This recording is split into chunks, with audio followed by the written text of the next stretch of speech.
수출? 수출이 뭐지? 수출을 어떻게 시작하는 거지? 나 영어 못하니까 하고 포기하시던가. 근데 수출이란 거는 되게 거창한 단어 같지만 내가 미국에 있는 줄리한테 하는 것도 수출이거든요. 나 이거 너무 예쁜데 보내주면 안 될까? 내가 페이팔로 5,000원 계좌이체 할게. 이렇게 해서 나 받았어. 나 보내줄게. 라고 해서 우체국에서 배송을 하면 그게 사실 수출이거든요. 간단하게 자기소개 한번 부탁드리겠습니다. 네, 안녕하세요. 저는 수항스 주식회사 운영하고 있는 길수항이라고 하고요. 현재 28살입니다. 대표님은 어떤 회사를 운영하고 계신 거예요? 전 온라인 유통이랑 수출 진행하고 있습니다. 그럼 수출이라고 하면 해외로 물건을 파시는 거예요? 네. 대표님 매출은 어느 정도 되세요? 현재 약 6억 정도 하고 있고 다 제외를 하고 나면 80% 마진율입니다. 도대체 어떤 걸 팔고 계시길래 마진율이 그렇게 높으신 거예요? 아무래도 유통 채널 수수료가 있기 때문에 거기 한 30-40% 붙는다고 생각을 하면 될 것 같아요.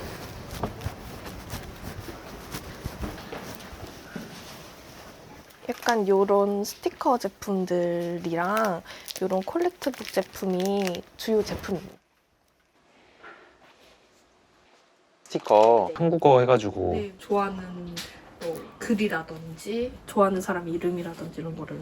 외국 분들이 이런 거 구매하시면서 한글도 홍보가 되고. 네, 그래서 제가 최근에는 한글도 같이 알릴 수 있는 기회일 수도 있겠다. 그래서 어학당이랑 같이 진행을 하려고 얘기 중에 있어요. 되게 국위선양하고 계시는. 완전 모르는 곳에서 조그만하게.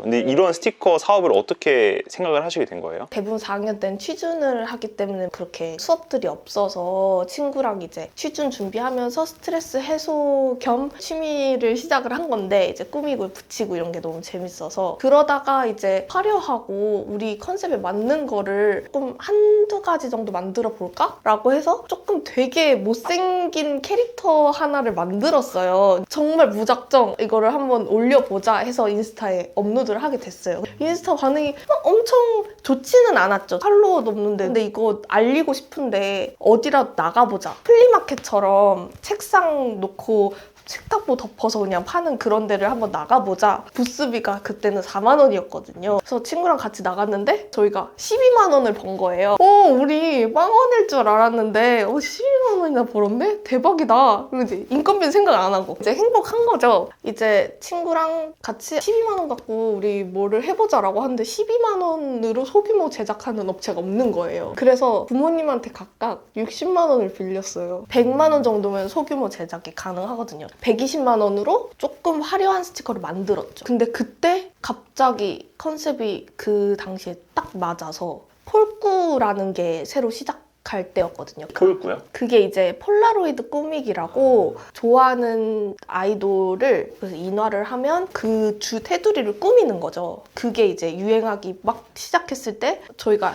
한 12종류를 화려하게 테두리 꾸미는 스티커를 냈는데 그게 빵 터진 거죠. 이게 딱 그 폴꾸예요. 좋아하는 아이돌 사진을 인화를 해서 꾸미는 거거든요. 그래서 이렇게 꾸며서 이거 자체를 샘플로 유통 채널에 보냈었죠. 국내에서 이런 걸 소비하는 분들이 그렇게나 많나요? 국내에서만 판매하지는 않고요. 국내 수입은 한 60% 되고 40% 정도는 해외 수출로 이루어져 있습니다. 수출은 그러면 어떻게 하시는 거예요? 그것도 운이 좋았던 게 인스타를 보시다가 해외 분들이 해외에도 판매를 해주면 안 되냐. 저는 그 당시에 DM으로 주문을 받고 이름, 주소, 전화번호 알려주세요 하고 이제 보내고 이렇게 받았었거든요. 그렇다 보니까 해외 판매를 어떻게 하지? 라고 하다가 쇼피라는 걸 접하게 되었죠. 여기 보시면 이렇게 총 1, 2, 3, 4, 5, 6, 7, 8, 9 9개로 운영을 하고 있습니다. 그러면은 이걸 다 하나하나 등록하면 어려울 것 같은데 나라별로 다 등록하고 다 번역하고 해서 올려야 되는 거예요? 초반에는 나라별로 셀러 센터가 다 나눠져 있었거든요. 그래서 그 당시에는 예를 들어 저희가 50가지면 50 곱하기 이제 9개 나라면 곱하기 9를 했던 거죠. 그렇게 했었는데 지금은 되게 발전을 많이 해가지고 아예 글로벌적으로 전체적으로 마켓을 관리할 수 있도록 통합 셀러 센터가 있어서 되게 간단히 업로드가 진행이 됩니다. 그러면은 딱 하나 올리면은 다 8개, 9개 나라에 다 올라가는 거예요? 네, 그렇게 하고 있고 재고 관리도 편하고요. 이게 다 대표님 쇼핑 그거예요? 여기서부터 여기까지가 이제 각 나라별 쇼핑인 거죠. 여기가 저희 브랜드 샵이거든요. 이런 알파벳들이 제일 잘 나가는데 2.1K 솔드 이런 식으로 뜨는 것 같아요. 2,100개 팔린 거예요? 네. 쇼피에서 이런 거 팔고 싶은 분들 있을 거 아니에요? 그럼 그분들은 뭘 하는 게 좀 괜찮을까요? 중국 물건 같은 거 떼다가 팔아도 괜찮을까요? 그러신 분들도 되게 많으세요. 뭐 스티커가 아니더라도 이런 간단한 물품들은 뭐 키링이 될 수도 있고요. 메모지가 될 수도 있고. 엄청 사소한 물품부터 시작하는 것도 추천드리는데 그게 자기 성향에도 안 맞을 수도 있잖아요. 제가 축구공을 갑자기 판다. 그러면 전 축구공에 대해서도 모르는데 팔 수는 없는 거니까 그거는 개인 취향에 따라 다른 것 같아요.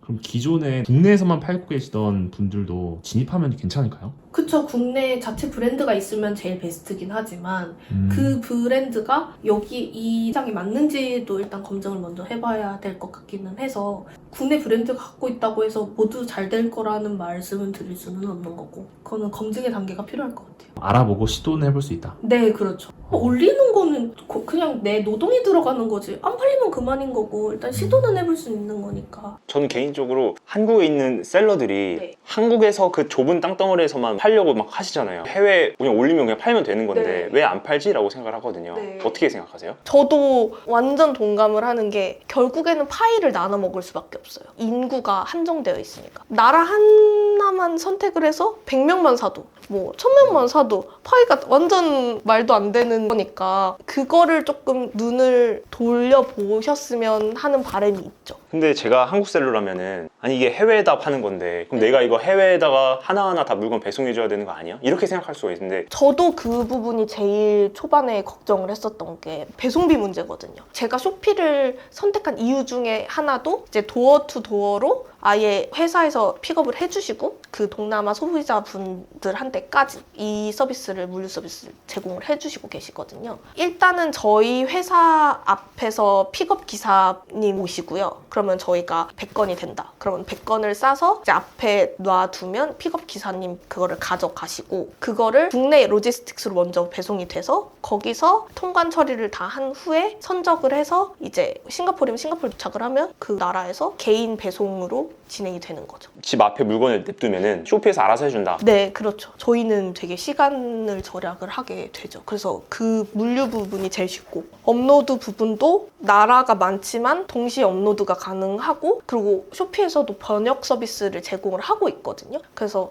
그런 부분은 장점이다. 그럼 이렇게 쇼피를 하고 싶은 분이 많을 것 같아요. 처음에 시작할 때 쇼피를 교육하는 데가 거의 없지 않나요? 알려주는 곳이 없다고 생각하시지만 의외로 국가기관에서 해외 이커머스 세미나나 아니면 그 1대1 컨설팅 서비스가 되게 많아요. 마케팅비 지원도 되게 많고요. 정부 지원 사업을 많이 해주나 봐요. 쇼피 같은 거 하면. 엄청 많이 해주죠. 그리고 편하게 해주시고 무역협회 쇼피, 코트라 쇼피, 그 외에 중진공 쇼피, 물류 사업도 되게 많이 해주시고요. 마케팅 사업도 되게 많이 해주시고. 대표님도 처음에 부업으로 시작을 하셨잖아요. 이렇게 나의 취미를 활용해서 돈을 벌고 싶으신 분들한테 해줄 수 있는 현실적인 조언이 뭐가 있을까요? 우선 부업으로 한다면 부업만큼만 버는 것 같아요. 자신이 쓸 수 있는 역량이 100%라고 하면 예를 들어 70%는 본업에 쓰고 30%의 역량은 부업에 쓸 거 아니에요. 그러면 이제 그 30%의 역량만큼에 해당되는 돈을 벌겠죠. 그게 당연한 이치라고 생각을 하고 노력만큼 돈이나 뭐 결과물이 따라오는 거니까요. 예를 들어 브랜드를 두 가지를 하고 있다면 메인 브랜드가 있고 뭐 서브 브랜드가 있으면 서브 브랜드는 당연히 메인 브랜드보다는 치중을 안 하게 돼요. 그러면 그 서브 브랜드는 그 메인 브랜드보다는 인기가 적을 수밖에 없는 거죠. 그래서 그런 거와 마찬가지로 어느 정도의 노력을 들이냐에 따라 결과물이 오는 거라서 조금 더 적극성을 가지고 의지를 가지고 모든 업무에 하시면 좋은 결과가 있지 않으실까. 한 가지에 몰입해서 덕후가 되셨으면 좋겠습니다. 좋아하는 것도 깊게 좋아하는 하면 더 그거에 대한 아이템이 더 많이 나오고, 전자제품을 좋아한다고 하면 전자제품만 좋아하는 게 아니라 이 부속품으로 이런 아이템이 있는 게 편할 텐데 현재 이런 아이템이 없다는 걸 덕후만 알거든요. 그런 것들이 뭐 사업 아이템이 될 수도 있고, 그러니까 몰입이 저는 제일 중요한 것 같아요. 이 영상을 보고 이런 스티커 같은 거를 쇼피에서 팔고 싶어 하는 분들이 있을 것 같아요. 스티커가 아니더라도 여러 가지가 있겠죠. 그럼 그런 분들한테 하고 싶은 나라 하나를 미친 듯이 판다 라고 생각하고 가는 게 나을 것 같아요. 쇼피가 제공한 나라가 9가지가 되잖아요. 근데 대부분이 다 타겟하는 나라는 하나로 시작을 했어요. 뭐 예를 들어 태국이라고 한다면 태국인들이 자주 사용하는 SNS라든지, 정말 태국인이 돼서 태국인이라면 이거를 살 건지, 소비 성향이 어떤지. 저는 가격을 설정을 할 때 물가를 보거든요. 그래서 태국 시장을 검색을 해봐요. 이분들이 실제로 공산품을 사는 가격들이 얼마인지. 근데 태국 쌀국수 가격이 제 스티커 한 장 가격인 거예요. 그러니까 그런 것들을 조금 깊게 보시면 실제적으로 어디에 소비를 많이 하는지,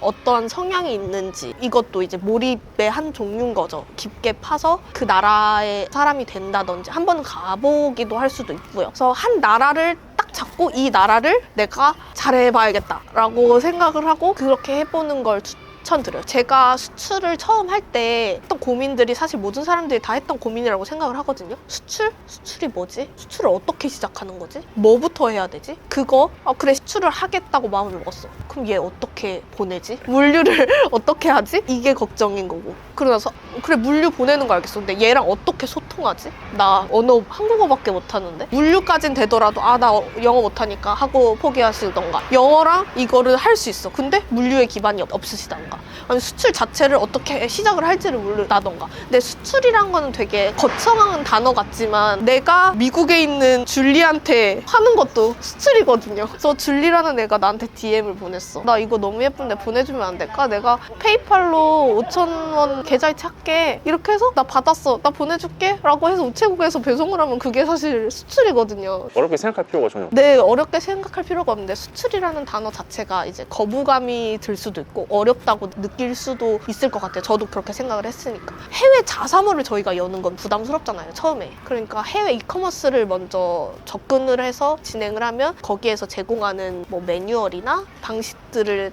따라가다 보면 조금은 쉽게 수출을 하실 수 있지 않을까. 이거를 보고 계시는 저희 머니로드 시청자분들한테 마지막으로 한 말씀 부탁드립니다. 뭐 성공하는 법, 부자 되는 법, 이런 방법 알려주는 매체들 되게 많은데 그런 거에는 절대 의존하시지 마시고 스스로 이제 개척하는 거를 꼭 당부드리겠습니다. 그 길이 또 성공의 길이 될 수도 있는 거니까요. 그럼 어떻게 되는 거죠? 시도를 계속 하다가 성공이 되는 거죠. 그리고 그 시도도 부업을 하면 결국 부업에 돈만 번다고 생각을 해요. 본업이 돼야 그 본업에 선택과 집중을 해서 몰입을 해야지만 더 큰 돈을 벌지 않을까. 많은 시도를 하시고 만약에 그 중에 한 길을 찾으셨다면 제대로 몰입을 하셨으면 좋겠습니다. 감사합니다.